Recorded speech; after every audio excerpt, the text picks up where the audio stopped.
we're live. Kirsten Haglund. Hey guys. Kirsten Haglund. I called her Kirsten last time, and then we clarified that. Because you know what the thing was? Yeah. I didn't know there were two names. Oh, yeah. I thought there was, well, you know, I thought there was, just people would say, they would pronounce Kirsten two different ways. But there's two names. Yep. I bet half these people didn't even know that. No, well, you know, I'm just so used to people pronouncing my name wrong that if it just it like starts with a K sound, I just answer. Yeah, yeah. Just whatever they want my name to be, it's fine. I'll make it work. So the thing we want to talk about is we want to go back to the pageant, okay? We want to go back to 2008. Oh boy. Because I want to know about, like, I mean, from the time, let's go back from 2008, right? Yes.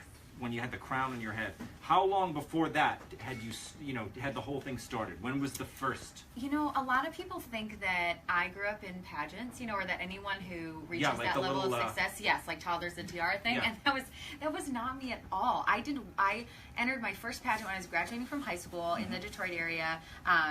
I wore my senior prom dress as my evening gown. I sang this aria that I've been working with my vocal teacher on, and I just entered kind of on a whim. I thought, oh, I'll do it and like hopefully win some scholarship money for college. I never expected to win. I was 17 years old, and then boop, I won. Yeah. So that was what, Michigan? Yes, yeah, in 2006. And then so the high school one was what? What was the name it was of the Miss pageant? Oakland County. So that's where I grew up, in Oakland County. Oakland County. Yeah, so I was like kind of staying there, and I had a couple friends in the audience. They could not believe. And I was like so, you know, I was a little embarrassed too, because now I have to pretend like, oh, I'm happy and, you know, get this crown. It was just so, it was really surreal for me. And then I won, and then I had to go to the state pageant, and I won Miss Michigan, and then I had to go compete at Miss America. And so then you kind of, like, you couldn't stop? It was an accident. What if you didn't? What if you were like, I just wanted to do this one thing? Would they get mad? No, I mean, there's some girls that have done that. But honestly, I mean, I won over $65,000 in scholarship. So I ended up graduating debt-free. So that whole thing about, you know, student loan debt and all that, I actually, like, finished my education and paid for all of it with my scholarship money. So I was glad I didn't give it up. It's unbelievable. I mean, we have a lot of people who came from, you know, Joanne was Miss New York. New York, USA. USA, yep, okay. Yep. So that was, but what, yours was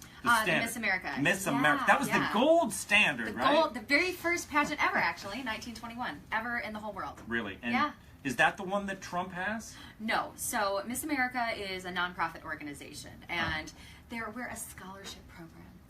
Oh, okay. The miscongeniality joke. But really, we are. So, and we have a talent competition as well, so I sang for my talent. Right. And then you have a platform, like an advocacy issue that you work on for your entire year. It's basically a speaking job. You're basically like a politician. I mean, you're schmoozing, you're, you know, doing red carpets, and then also signing autographs in Walmarts in Alabama, and like, it's just, it's a wide variety of different things. Well, that's why I was saying, we have had so many people come through here that had won pageants, and they're natural for pundits. Because they always have that thing. Do they have it in Miss America? Because every year they show the videos of the gals, you know, trying to struggle through the questions. Final question. Yeah. Yes. And so Miss America does that. Does Miss Universe do that? No, because they're all different languages. Yes, they do, and they work with interpreters. Funny, because on the show tonight we talk about how difficult it is to interpret people of other languages.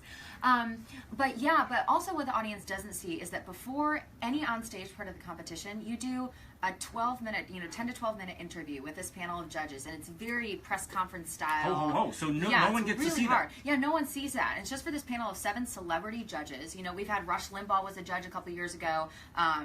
Chris Matthews was a judge a couple years ago. Joy Behar was a judge. Joy Behar and Rush? Yeah, not on the same panel. Yeah. Don't worry, not on the same panel. But, you know, it's really, you know, so it's very tough questions. So you have to, you prepare, honestly, that's the thing you prepare the most for, is to be able to answer any question on anything. And so you really have to know your own convictions and beliefs and to be able to support them in a high-pressure situation. Yeah. I mean, it probably helps at job interviews too, right? Oh my gosh, hands down. Something I've never really done. Sometimes then you get too serious. You're like, wait, back up. I'm a real person too. You know, because you get so ingrained in the nitty gritty. So now you're a contributor here at Fox. Not officially. No, you're not. Okay, but you're always around. I'm here in the building all the time. It's good to have you. But so then from 2008, then where did it go? What did you want to do? Like in high school, you didn't, you weren't a pageant person, so that wasn't like, oh, I'm going to do the pageants and then I'm going to go into media or whatever. Did you want to go into media when you were in high school? Well, you know what's so interesting is I grew up as a performer because I grew up doing ballet, classically like 7 days a week. I was a hardcore bunhead. That's what they call us ballerinas. Oh You yeah. know, yes, walking around with the little buns. And on their did heads. you ever smoke cigarettes? No. Don't no, they, no. so many of those? Yeah, yeah. I But see them was outside young. of Lincoln Center Yes. smoking away. Yeah, yeah. It's a bad habit. But no, when I was young, you know. So I was as a teenager and stuff. You know, we didn't do that. Yeah. But yeah. So I was a performer all my life, and then that got to musical theater and stage and everything. So the performance medium was always very natural for me, and I thought I wanted to do Broadway actually. So that's what I went to school for before I won Miss America. But coupled with that, I never like totally fit in with that group of people because I grew up reading biographies. My dad was a major history nerd. We watched the news all the time. Like I remember my first concept of watching what was going on, and I came of age going, Dad, like. What are they talking about? Why is the president being impeached? You know, and so that I just cultivated a deep interest in me, choreography or whatever, and that I had a voice. And I'd worked with some, groups on the Hill related to. Yeah. Trump is a special. You mean when I play Sean Spicer on SNL? I mean, definitely not. Because he's got tough, because Trump does it, and I think it's incredibly hard. But you know what? I think also, and I think it's great sometimes to have a woman in that job, especially with like the man that Trump is, right? Because he comes across very brash, and he'd have a difficult time communicating to some audiences that are outside of his base that don't necessarily understand him. Yeah, and so I think that it would be really great to have someone like Kellyanne or someone who is a little bit more of a woman and can massage things a little more gently and speak to people in a way that gives him a different view to people. I think that would be a good idea. Yeah, I had see if there's any questions there from people watching, but I thought of something and I just forgot it. It was something you mentioned before about one guy's asking if you participate in the Go Out on a Date with a Veteran program. You know about this? Is he wearing Is he a veteran? Well, she's married, guys. I am married. But that being said, one of the most fun things about my year as Miss America is you do so much with the troops and you do so much with our veterans. And, I went to all the Navy, the Navy, the Army, all the different military hospitals. And I tell you, I got so many marriage proposals from these guys in the hospital. On, right? It's so cute. And, one guy had a traumatic brain injury and he couldn't speak and he was in a wheelchair. And everything that he, did, because he was severely, immobilized, but he could type. He couldn't speak, but he could type what he was thinking. And so he typed, "Will you marry me, Miss America?" on his keyboard. And it was just the sweetest, most heartwarming thing, and obviously I had to turn them down because I didn't know them. Yeah. But it was pretty special. They're amazing guys. Yeah. And so what's next? What do you think? Have you done a book? Have you done any of No, I want to write my book, but I'm so busy. I haven't been able to have time to sit down and write my book and my story of kind of how I got now. And I really am passionate about the conservative millennial voice, right? Because there's just not a lot of it represented. And I think people have a lot of assumptions about millennials, that we're entitled, that we have no self-confidence, that we're just addicted to technology, and that's not true. And there's a lot of really great thought leaders in the conservative millennial movement, and ones that really, they want to find common ground, but they also have like a real core of convictions and beliefs.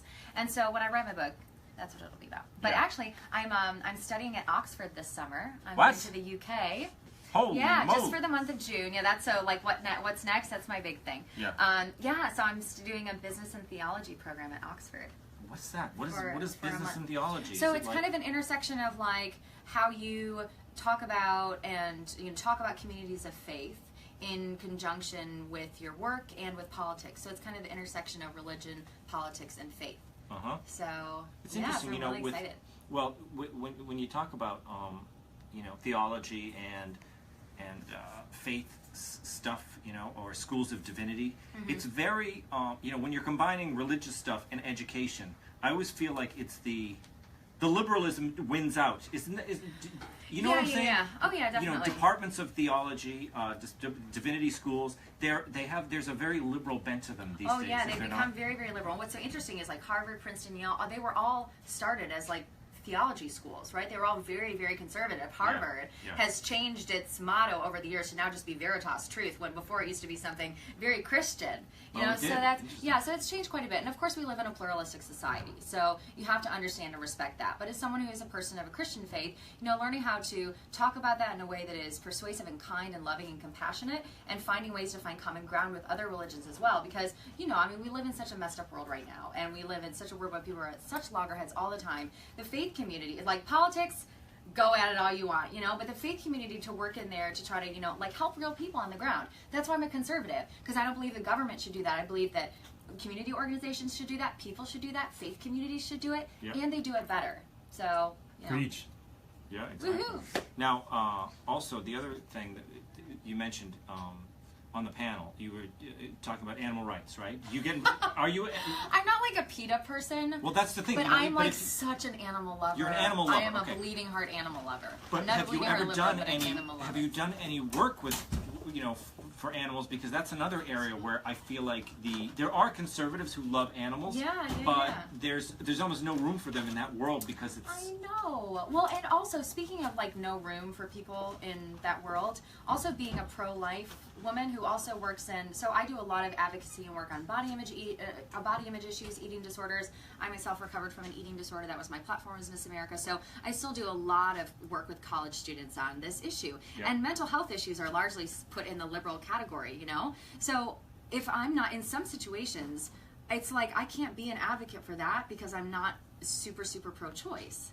You know, some places will shun you, some organizations, some campuses will shun you because, yes, you're advocating for healthy body image and eating disorders and, you know, pro-women and all of that, but you're not pro-choice. So you're that's not included. It's like a litmus test. You know? That's the weirdest thing. So It's there's sad. there's a pro-choice litmus test in the women's eating disorders world. It's not the eating disorder world. It's the women's world in general. Right. Like you can't be Like the considered Women's March. like the Same Women's thing March was a happened. perfect example. Right. Like you can't, like almost like you can't be a conservative feminist, which is really sad because that whole movement is about celebrating women, not women over men, but celebrating what women can do uniquely, you know, as women, and celebrate that and push it forward. And there's diversity within that group. Well, that's like, some of my celebrate favorites. diversity of thought. I mean, that's what we're doing here, That's I guess, the point. right? Absolutely. But some of my favorite women are the feminists who have bucked the trend, you know, like Camille Paglia, and she's got her own thing. She's very liberal, but she will not march in lockstep with with the traditional feminist movement. And then people like the Independent Women's Forum. Yeah, which are those women are amazing incredible. Oh, and they're so intelligent. Everything is backed up by research. It's not hyped. It's not, you know, overly salacious or scandalous and, you know, using lots of hyperbole. There's evidence to back all of that up, you know? So, I don't know. If they don't want to listen to the evidence, fine, but we've got it on our side. So, any other... Let's... If anyone has any questions before we leave. It's like 95% compliments. It is. It's guys saying like, I love you, I love you. Hey guys, thank you. You're so sweet. I don't see any other questions. You know, it's funny. Well, there was one woman who asked about your shoes. Oh. You can answer. They are Jessica Simpson. Jessica Simpson? You gotta always go with the nude pumps, right? I mean, fantastic. Oh, we got a question. Yes. So I guess this is related to feminism and gender relations. So can we hold the doors open for women or no? Oh, you mean like literally, should we? not like the figurative No, doors, yeah. but the literal doors. I love it when a man holds a door for me. I mean, you know, it's funny because my husband is like really didn't date before me, and he didn't have a sister growing up and all that stuff. And he was a real like guy's guy. No, he's just like super hardcore business guy, right? Yeah. So when we were first dating, like he was real nice to me, but he wouldn't open the doors, and wouldn't open the car door for me, and all that kind of stuff. And I would sit there like, excuse me? So I had to teach him how to be chivalrous, you know? And I think it's beautiful. I think it's wonderful. Chivalry is not dead. It's not about the actions. It's the way that you respect someone, you know, at the end of the day. If you listen to them and you respect their opinion, whether or not you hold the door open, if I meet you, I would love it if you hold open the door for me. If you're out to dinner, say it's, you know, two couples, you and your husband and another couple, and the bill. Well, no, not the bill. I'm saying even when they get up, like if you get up to go to the ladies' room, do the guys stand up? Do they stand up when you return? Like if you come back from the ladies' room, do the guys stand up, or do?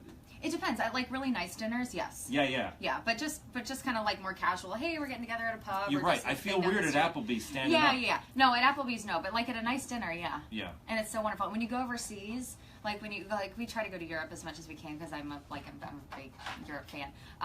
But whenever we have dinner with our friends that are French or British or whatever, all the men do that, and it's so lovely. It makes me feel more respected actually as a woman, which is weird. You know, you'd think some people say it's disrespectful. It makes me feel more respected. Oh yeah, I like to do it, but I don't want the guy to feel like a dummy. So Well, you when women should. come You know, back, you should I set the stand up, and then example. they're like, You should set the example. Yeah. But like I then said, they learn from you. it's that there's a line like Applebee's, Applebee's, Olive no. Garden. You don't do it. But, No. You know, it's Especially if you're in a booth, because then it's really hard. You're like, Yeah, okay. yeah. It takes you like 5 seconds Exactly. to scooch out of the booth. I guess if they're I love it. if they're in the Jessica Simpson heels, you got to stand up. Yeah, Guys, yeah, stand yeah, up. absolutely. If your wife goes to the and then when she comes back, stand up again. Yes, Seems weird, but you absolutely. got to do it, right? No, it's lovely. It's lovely. It'll earn you lots of points.